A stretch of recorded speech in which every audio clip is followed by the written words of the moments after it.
আমি বেলে মাছের ঝাল করব, যার জন্য বেলে মাছটাকে সুন্দর করে ভেজে নিচ্ছি। দেখো আমি বেলে মাছটাকে ভেজে নিয়েছি, বেলে মাছের ঝাল করব। এই দেখো তরি সর্ষে, লাল সর্ষে বেটেছি, তার মধ্যে দিয়েছি কাঁচা লঙ্কা, পেঁয়াজ একসঙ্গে মিক্সিং করে নিয়েছি। এই দেখো আমি যে এটা করব তার জন্য এই যে বার করে নিলাম, ছেঁকে বের করে নিলাম, ছেঁকে কত সর্ষের খোলা বেরিয়েছে। আমি যখনই করি সর্ষেটা ছেঁকে নিই, ছেঁকে নিলে দেখতে একটা সুন্দর লাগে, যার জন্য আমি আর কি ছেঁকে নিই। তো আমার বেলে মাছ ভেজে কমপ্লিট হয়ে গেছে, ভেজে নেওয়া হয়ে গেছে। বেলে মাছের ঝাল করব, যার জন্য আমি ভেজে নিয়েছি, উঠিয়ে নিয়েছি। এবারে এই ফ্রাই প্যানে একটু তেল দিয়ে কালো জিরের ফোড়ন দেব।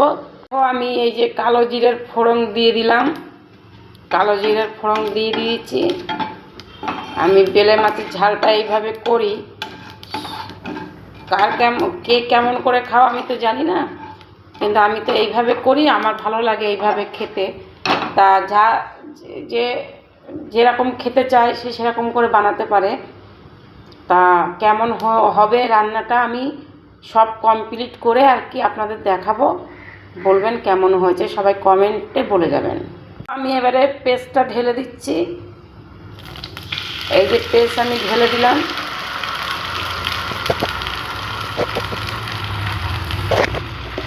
পেস্টটাকে আমি এই ঢেলে দিলাম।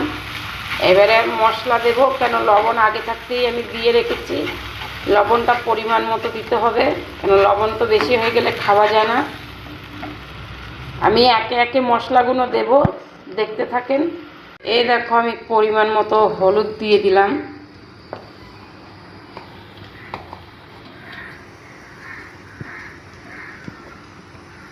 পরিমাণ মতন ধনিয়ার গুঁড়ো, একটু শুকনো লঙ্কার গুঁড়ো দিব, কেননা কালার করার জন্য। কেন একদম সাদা খাওয়া যায় না, দেখতে একটা ভালো লাগে না অতটা। তারপরে আমি দিয়ে দিচ্ছি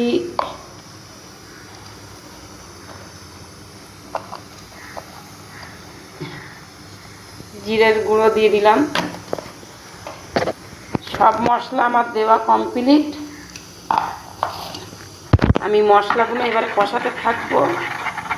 আজকে আমার কড়াই মাজা ছিল না, যার জন্য আমি আজকে ফ্রাই প্যানে করছি। এটাতে আমি ভাজাভুজি করি। এই যে দেখো আমি সব মশলা দিয়ে দিয়েছি, সব মশলা আমার কমপ্লিট দেওয়া। আমি পুরো রান্নাটাই দেখাবো আজকে, হয়তো ভিডিওটা একটু লং হবে, দেখবেন আমি কিভাবে রান্না করি, আর খেতে কেমন স্বাদ হয়েছে সেটাও আমাকে জানাবেন। দেখেন কত সুন্দর একটা কালার এসেছে, এখন থেকেই একটা কালার এসেছে, কত সুন্দর। আমি রান্না কিন্তু এইভাবেই করি, বেলে মাছের ঝালটা আমি এইভাবেই করি। কিছুটা আমার সর্ষে বাটা আছে, ওটা পানি দিয়ে আবার ওটাকে আমি ধুয়ে ছেঁকে দেবো, কেননা ওই কালো ময়লাটা দেখতে একটা বাজে লাগে। আর একটু জুস বার করেছি, আর একটু আর কি সর্ষে বাটা যে জলটা ছিল বার করেছি, আমি আবারও দিয়ে দিলাম সর্ষে বাটার জলটা।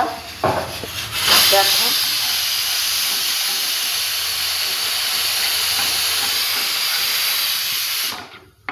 আমার আরেক সাইডে মাংস রান্না হচ্ছে, মাংসের সিটি পড়ছে।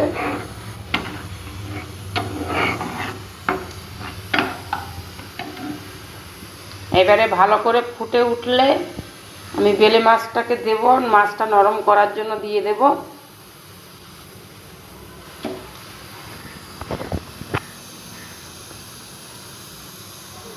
এই যে দেখো টকবক করে ফুটছে।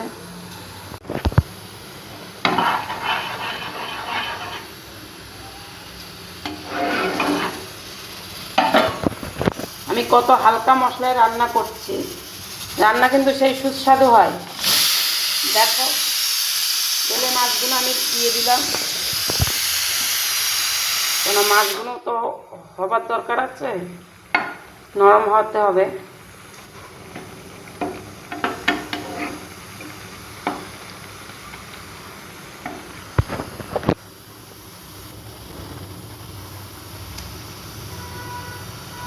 আমার বেলে মাছের ঝোল কমপ্লিট হয়ে গেছে। আমি এরকমই ঝোল রাখবো, এর জন্য আমার রান্না কমপ্লিট হয়ে গেছে। Tata, bye bye.